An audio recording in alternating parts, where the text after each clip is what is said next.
Hi there, this is Brittany from By Brittany Goldwyn. I post videos about plants and projects, and today we're going to be talking about propagating rosemary. Perennial rosemary is one of my favorite things to have in the garden because it looks beautiful all year long. It's super low maintenance and it's very, very drought tolerant. So I'm going to show you how to propagate it to make a bunch more plants through cuttings. So as I mentioned, I have a number of rosemary plants all around my yard. I'm going to show you the biggest and most mature rosemary plant that I took cuttings from to start to spread around the yard now. This is my big plant here. I think I planted this maybe about 3 or 4 years ago.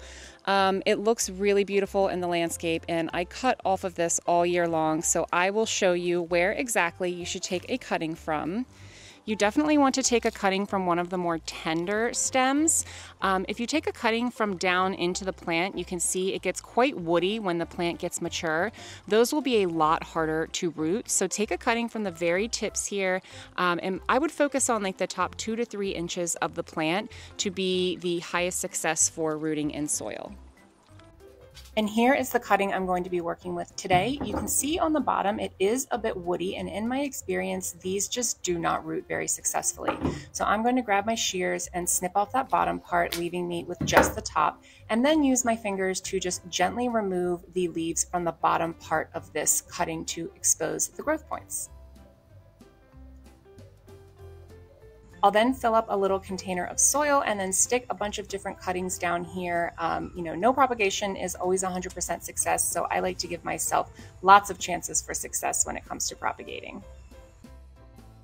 And here's an example of one cutting that I have had propagating for probably about maybe 2 months.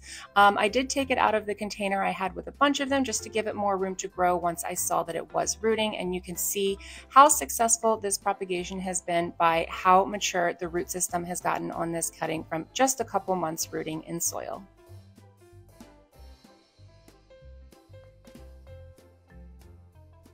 And then to wrap up here, this is an example of a smaller rosemary plant that I rooted last year and planted this spring, and its growth is nowhere near the big one, but it's doing really, really well. And I plan on adding a bunch more rosemary back here because it is my low maintenance perennial garden, and rosemary is a perfect choice for that. So I hope this video was helpful in showing you how to root rosemary and that you too can fill your garden with it.